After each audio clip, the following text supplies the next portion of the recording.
Good morning friends, स्वागत आहे तुमचं आजच्या प्री मार्केट रिपोर्टमध्ये. तर मग चला सुरुवात करूयात आजच्या प्री मार्केट रिपोर्टला आणि जाणून घेऊयात की आज आपल्या स्टॉक मार्केटमध्ये काय होऊ शकतं ते. त्याआधी तुम्ही जर चॅनलवरती नवीन असाल तर चॅनलला सबस्क्राईब करायला बिलकुल विसरू नका. तर मग चला सुरुवात करूयात आजच्या या भागाला. मित्रांनो, शुक्रवारी जर आपण US मार्केट पाहिलं तर US मार्केट हे almost flat to positive close झालेलं होतं. ओके, त्यामुळे शुक्रवारपर्यंत जगामध्ये काहीही कुठलीही निगेटिव्हिटी नव्हती. त्यानंतर आपल्याला माहीतच झालं की शनिवारी रात्री जे काही व्हेनेझुएलाचे प्रेसिडेंट आहेत मादुरो, तर यांना ट्रम्पनं अटक केलेली आहे आणि ते त्यांना अमेरिकेला घेऊन गेलेले आहेत.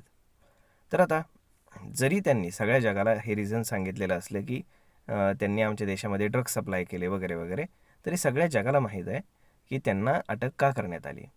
तर व्हेनेझुएलाकडं जगातलं सगळ्यात जास्त ऑइल आहे, परंतु त्याचं ते प्रोडक्शन करू शकत नाहीत कारण अमेरिकेनेच त्यांच्यावरती फार सारे सँक्शन्स लावलेले आहेत, कारण ते अमेरिकेला तिथे एंट्री करू देत नाही आहेत त्यांचं तेल काढण्यासाठी. त्यामुळे जर आता आपण पाहिलं तर एवढं सगळं पॅनिक होऊनसुद्धा जगात कुठेच म्हणजे आपण काय म्हणतो की स्टॉक मार्केटच्या दृष्टीनं कुठेच पॅनिक सिच्युएशन नाही आहे. कारण स्टॉक मार्केटच्या दृष्टीनं काय पॉझिटिव्ह आहे, तर जर त्यांच्या प्रेसिडेंटना आता अटक करण्यात आली आणि तिथे जर आता नवीन इलेक्शन होऊन नवीन प्रेसिडेंट किंवा नवीन जे काही पूर्ण सगळं स्ट्रक्चर आहे ते उभे करेपर्यंत अमेरिका तिथे रूल करणार आहे. म्हणजेच काय की एक साधी गोष्ट आहे की आता तिथे अमेरिकन कंपनीज येऊन ऑइल प्रोडक्शन करण्याचा आता प्रयत्न सुरू करतील आणि ह्या सगळ्या गोष्टी झाल्यामुळे काय होईल की ऑइलचं जे प्रोडक्शन आहे तर ते इन्क्रीज होईल आणि जे काही व्हेनेझुएला आहे तर त्यांच्यावरचे सँक्शन्स आता मे बी हटवले जातील आणि त्यामुळे ऑइल प्राईस जर आपण पाहिलं तर ऑइल प्राईस जगामध्ये कुठेही युद्ध झाल्यानंतर जेव्हा इन्क्रीज होते तर यावेळेस ती डिक्रीज झालेली आहे, थोडंसं कमी झाले सकाळ सकाळ. जर आता आपण जे काही इंडिकेशन्स आहेत तर त्यानुसार जर आपण पाहिलं तर जे काही बिटकॉईन आहे तर बिटकॉईन इन्क्रीज झालेला आहे.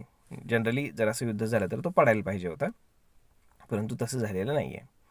आणि जगात कुणीही स्ट्रॉंग ॲक्शन व्हेनेझुएलाच्या बाजूनं उभं राहून अमेरिकेच्या विरोधात घेतलेली नाही, कारण असे दोनच देश आहेत जे करू शकत होते. त्यातला सगळ्यात पहिला देश म्हणजे रशिया आणि दुसरा म्हणजे चायना. तर चायना अमेरिकेच्या ओपनली विरोधात उभा राहू शकत नाही आणि दुसरी गोष्ट म्हणजे रशिया राहिला असता, परंतु मे बी आता युक्रेन आणि रशियाच्या वॉरमध्ये ट्रम्प जे आहेत तर ते पुतिनला सपोर्ट करत आहेत इनडायरेक्टली आणि ते सांगत आहेत की म्हणजे आता सगळ्या ज्या काही येणाऱ्या न्यूज आहेत त्यावरनं की पुतिनला ते एज आहे, पुतिन जिंकू शकतात आणि त्याला अमेरिका मदतच करते. त्यामुळे त्यांनी रशियाने व्हेनेझुएलाच्या बाबतीमध्ये कुठलंही प्रचंड असं स्ट्रॉंग स्टॅन्स घेतलेला आपल्याला दिसत नाही आहे. म्हणजेच हे युद्ध जे आहे ते एक्स्कलेट होण्याची पॉसिबिलिटी ऑलमोस्ट नाही आहे आणि तिथे सुद्धा फार जास्त प्रोटेस्ट वगैरे म्हणजे व्हेनेझुएलामध्ये सुद्धा झालेले दिसत आपल्याला नाही आहेत. म्हणजेच काय की हे अगदी इझिली करण्यात आलेलं आहे. हा त्याच्यामागं खूप सारं प्लॅनिंग असेल, परंतु खूप जास्त इझी या गोष्टी आपल्याला झालेल्या पाहायला मिळतात. त्यामुळे आता जर आपण सध्या जर US फ्युचर्स पाहिले तर ते ग्रीनमध्ये ट्रेड करत आहेत. जर आपण अमेरिकन आणि US, युरोपियन आणि बाकीचे जे काही मार्केट्स आहेत ते सगळे पाहिले तर ऑलमोस्ट पॉझिटिव्ह आहेत आणि आपल्याकडे सुद्धा गिफ्ट निफ्टी इंडिकेट करते की मार्केट एक 60 ते 70 पॉईंट गॅपअप ओपन होईल. आता हे ओपन होण्यामागं कारण काय, तर शुक्रवारी आपण जर पाहिलं तर आपल्याकडे एक मॅसिव्ह अपसाईड आपल्याला आपल्या मार्केटमध्ये पाहायला मिळाली आणि एक चांगली स्ट्रॉंग कॅन्डल, बुलिश कॅन्डल वरती क्लोज झाली आहे आणि त्यानंतर आता मार्केट एका अनचार्टेड टेरिटरीमध्ये गेलेलं आहे की जिथे साहजिकच आहे की मार्केट अजून बुलिश होण्याची पॉसिबिलिटी खूप जास्त आहे. यामध्ये फक्त एकच अडथळा आहे, जर आज मार्केट एकदम 60-70 पॉईंट गॅपअप ओपन झालं तर जो PCR आहे तो एकदम ओव्हरबॉट झोनमध्ये जाईल. त्यामुळे दोन पॉसिबिलिटीज आहेत, एक तर मार्केट तिथे कन्सॉलिडेट करेल किंवा थोडंसं खाली येऊन रिट्रेसमेंट घेऊन जेव्हा PCR थोडासा कूल डाऊन होईल तेव्हा मार्केट पुन्हा अपसाईडला जाईल.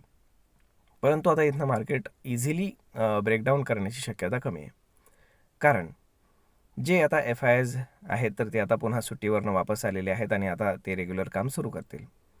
त्यातच जर आपण शुक्रवारी पाहिलं तर जी मॅसिव्ह रॅली आपल्याला पाहायला मिळाली तर त्याच्यामध्ये FIsने बाईंग केलेलं आपल्याला पाहायला मिळतं. हां, छोटा आहे, साधारण 300 कोटींच्या आसपास, परंतु त्यांनी सेलिंग केलेलं नाही आहे हे लक्षात घ्या.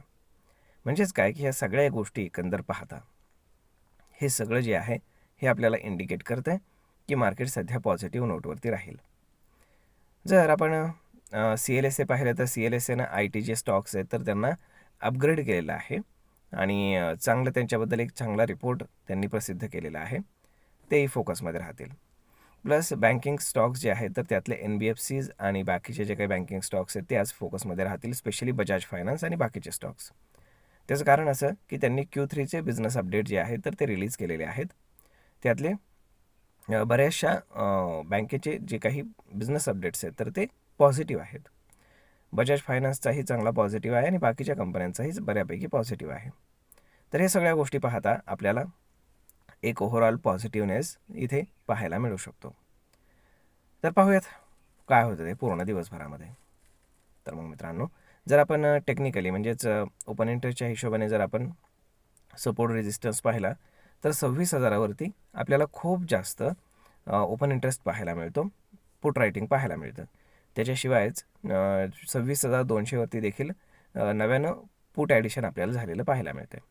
आणि जर आपण कॉल रायटिंग पाहिलं तर कॉल रायटर्स थोडेसे आपण काय म्हणतो की पॅनिकमध्ये आहेत.